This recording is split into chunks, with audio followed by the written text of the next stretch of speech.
Hello friends, இந்த வீடியோவில் இன்றைக்கி என்ன பார்க்க போகிறோம் அப்படின்னு பார்த்தீங்கன்னா, STT-TRB 21/7/2024 part A Tamil question பேப்பரில் கொஷின் நம்பர் 5 தான் பார்க்க போகிறோம்.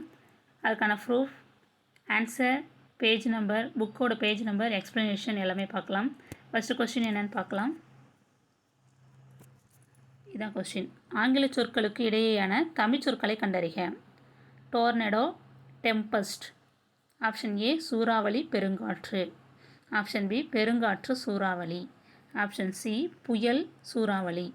ஆப்ஷன் டி சூறாவளி, புயல். ஓகேங்களா? சரி, டோர்னடோ, டெம்பஸ்ட் வந்து எந்த புக்கில், எந்த ஸ்டாண்டர்டில், எந்த பேஜில் இருக்குதுன்னு பார்க்கலாம்.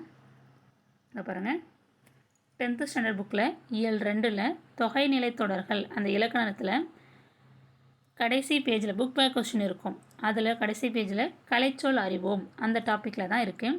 பேஜ் நம்பர் 48 இருக்கும் பாருங்கள். இந்த தமிழ் புக் தான், அது நியூ புக். இது 2020, 21, 22 வந்த புக் இது.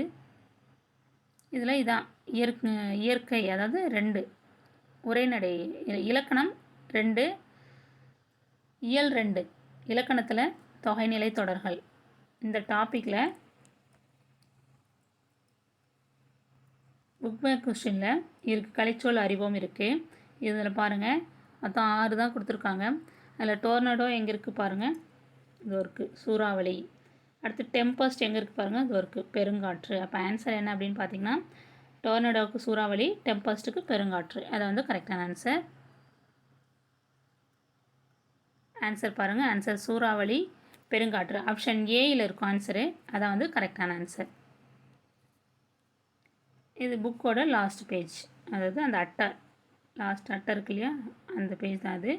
நீங்கள் அப்ஜெக்ஷன் போடக்குள்ளார இது மாதிரி தான் அதில் வைக்கணும். ஆனால் அவங்க கேட்குற சைஸுக்கு வைக்கணும். ஓகேங்களா? PDF அப்படி இருக்கணும். அவங்க எவ்வளோ MP கேட்குறாங்களோ அதுக்கு தகுந்த மாதிரி நம்ம கன்வெர்ட் பண்ணி வைக்கணும். இந்த வீடியோ உங்களுக்கு இப்போ யூஸ்ஃபுல்லாக இருக்குன்னு நம்புகிறேன். Thank you friends. இந்த வீடியோ உங்களுக்கு பிடிச்சிருந்தா லைக் பண்ணுங்கள், ஷேர் பண்ணுங்கள், கமெண்ட்ஸ் பண்ணுங்கள். மறக்காமல் சப்ஸ்கிரைப் பண்ணிவிட்டு பாருங்கள். ஏதாவது டவுட் இருந்ததுன்னா உங்கள் கமெண்ட்ஸில் போடுங்க. அதுக்கான டவுட்டுக்கான எக்ஸ்ப்ளனேஷன் நான் கொடுக்குறேன். ஓகேங்களா? Thank you friends.